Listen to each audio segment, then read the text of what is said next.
Okay, let's unpack this. And welcome to the deep dive. We're taking a deep dive today into something, well, surprisingly rich. The idea of solitude. Not just, being alone, but actively choosing that time for self-discovery. We've got some fascinating excerpts here from part 2, Rediscovering You, the joy of solitude and self-discovery. That's right. And our mission really is to see what this source material tells us about finding real value, maybe even transformation in being alone. And crucially, how the source links this whole personal journey to a message you might know from communities like POTS. It touches on transforming loneliness in a way. I'm interested in that connection. It kind of flips the script, doesn't it? Thinking of time alone not as something to, avoid, but as a space that can be full of insight. Absolutely. And the source gets practical about it. It's not just theory. It suggests, for instance, that in these moments alone, you should actively try to be your own best friend. Be your own best friend. What does the source actually mean by that? How do you do that? Well, the source implies it's about making a conscious choice for self-compassion. Sitting with your feelings instead of maybe pushing them away, accepting your own quirks, maybe even laughing at yourself sometimes. It's about treating yourself, when you're alone, with the same kindness you'd show a good friend. Okay, that makes sense. So it's not just passive time floating by, it's active self-engagement. And the source also mentions using solitude to create new rhythms. What's that about? Yes, that's key. It's about intentionally designing moments, or maybe even parts of your day, that are free from outside pressures.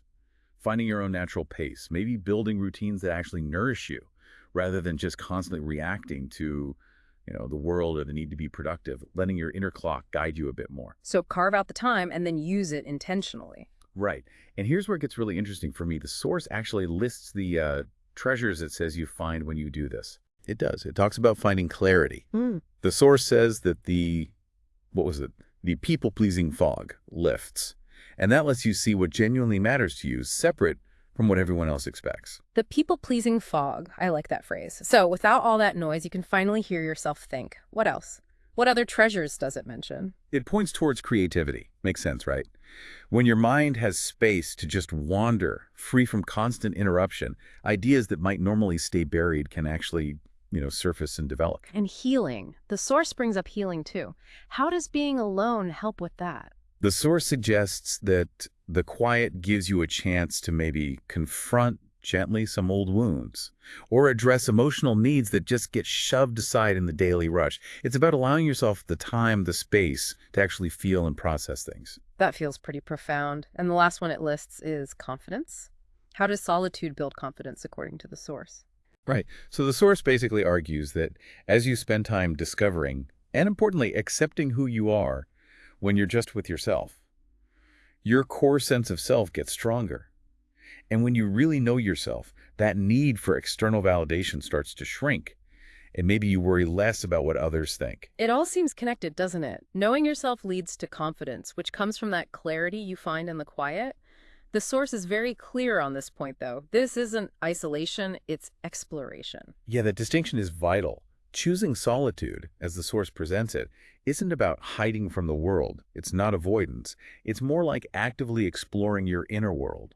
Opening yourself up to parts of your identity, your needs, that often get lost in today's constant connectivity and demands. So an intentional act of discovery, not being stuck or lonely. And the source implies this journey doesn't need to be some huge retreat, it's just yours. Exactly. Which brings us back to how the source connects this to that message from the POTS community. Mm-hmm. The source literally says, POTS is here to remind you.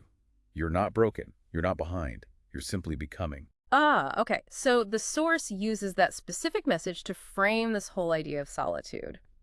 It's underlining that spending time alone for self-discovery isn't about fixing some flaw in you. Precisely. The source is highlighting how making time for these solitary moments, for self-acceptance and growth, really aligns with that message. It reinforces that your journey of becoming isn't some race you're losing or some problem you need to solve. Finding clarity, finding confidence in solitude. The source presents this as a positive, natural part of just evolving into more of who you already are. It frames solitude within positive growth. So pulling it all together from this source material, solitude, when you choose it and use it with intention, can be this really powerful path, leading to clarity, creativity, healing, and confidence. And the practical side is about being kind to yourself, finding your own rhythm. And connecting it to that pot's message just reinforces that this exploration isn't because you're lacking something. It's not a deficit. It's actually a vital part of that ongoing natural process of becoming. It's a real affirmation. And the source leaves us with this lovely thought. So next time you're alone, don't rush to fill the space. Sit in it, breathe in it. There's gold in the quiet. Which kind of leads to a question for you, the listener, to maybe ponder.